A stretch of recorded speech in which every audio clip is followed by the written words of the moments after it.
بسم اللہ الرحمن الرحیم۔ السلام علیکم ورحمۃ اللہ وبرکاتہ۔ معزز سامعین کرام، ناظرین حضرات، امید کرتا ہوں کہ آپ خیریت سے ہوں گے اور دعا ہے کہ اللہ تعالیٰ آپ کو آگے بھی خیریت و عافیت عطا فرمائے۔ حضرات، میرے دوستوں کا کچھ کا فون آیا میرے پاس اور انہوں نے یہ کہا کہ حضرت محرم داری کے تعلق سے کوئی کلپ بنائیے گا، کوئی ویڈیو بنائیے گا کہ ہم یہاں بہت پریشان ہیں۔ ہمارے محلے میں کچھ پڑھے لکھے لوگ ہیں جنہوں نے 2-4 کتابیں پڑھ رکھی ہیں، وہ محرم داری کو حرام قرار دے رہے ہیں۔ کوئی کہتا ہے کہ تعزیہ کا دیکھنا حرام ہے، بنانا حرام ہے، چھونا حرام ہے، چومنا حرام ہے۔ حضرت کوئی ایسی ویڈیو بنائے تو میں اسی کے تعلق سے آج آپ کے سامنے آیا ہوں اور لوگوں کو اچھی طریقے سے سنا دیجئے گا۔ تو آؤ چلتے ہیں آج کے ویڈیو کی طرف۔ تو آج کی ویڈیو میں ہم بات کریں گے تو حضرات کھلے لفظوں میں یہ سنتے چلیے گا کہ جو چیز اللہ رب العزت کی ذات کی طرف منسوب کرتی ہے، جو چیز اللہ رب العزت کے قریب لے جاتی ہے، وہ بلا شک و شبہ جائز ہے۔ جیسے روضہ حسین کی مثال چل رہی ہے تو بے شک روضہ حسین بلا شک و شبہ بنانا، دیکھنا، چھونا، چومنا، رکھنا گھر میں گمانا عبادت ہے۔ جیسا کہ اللہ کے نبی صلی اللہ تعالیٰ علیہ وآلہ وسلم کی ولادت کے موقع پر ہم اور آپ گنبد خضرا کی تصویر بناتے ہیں اور گنبد خضرا کا نقشہ بنانے کے بعد میں اس کو ٹھیلے پر رکھ کر یا کاندھے پر رکھ کر یا اور کسی اونچی سیٹ پر رکھنے کے بعد میں بستیوں میں گھماتے ہیں تو گنبد خضرا پر ہے کسی کو کوئی اعتراض نہیں۔ روضہ حسین کا ہی جب مسئلہ آتا ہے تو لوگ کھڑے ہو جاتے ہیں۔ تو میرے بھائی آؤ ایک حدیث کی طرف چلتے ہیں۔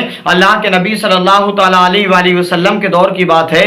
اللہ کے نبی صلی اللہ علیہ وسلم کی بارگاہ میں ایک شخص آیا، آ کر عرض کرتا ہے فدا کا امی وابی یا رسول اللہ، یا رسول اللہ میرے ماں باپ آپ پر قربان۔ اللہ کے نبی صلی اللہ علیہ وسلم، میں نے ایک قسم کھائی تھی کہ میں جنت کو چوموں گا، میں جنت کی چوکھٹ کو بوسہ دوں گا۔ تو اللہ کے نبی صلی اللہ تعالیٰ علیہ وآلہ وسلم نے ارشاد فرمایا آگے کیا کہنا چاہتے ہو؟ تو عرض کرتا ہے یا رسول اللہ اب میں جنت کی دہلیز کو چومنے کی قسم کیسے پوری کروں؟ تو اللہ کے نبی صلی اللہ تعالیٰ علیہ وآلہ وسلم نے ارشاد فرمایا گھر جانے کے بعد میں اپنے والدین کے قدموں کو چوم لینا، اللہ جنت کو چومنے کی مراد پوری کر دے گا۔ بس توجہ رکھنا حدیث پر، جنت کہاں ہے اور ماں باپ کہاں ہیں؟ اللہ کے نبی نے کہا گھر جا، ماں باپ کے قدموں کو چوم لینا، اللہ جنت کو چومنے کی تمنا پوری فرما دے گا۔ میرے عزیز، وہ عرض کرتا ہے آنے والا شخص یا رسول اللہ میرے تو ماں باپ بھی نہیں ہیں، میرے تو ماں باپ بھی دونوں دنیا سے چلے گئے ہیں، یا رسول اللہ اب میں کس کا یعنی کہ قدم چوموں، کس کے پیروں کو بوسہ دوں؟ تو اللہ کے نبی صلی اللہ علیہ وسلم نے ارشاد فرمایا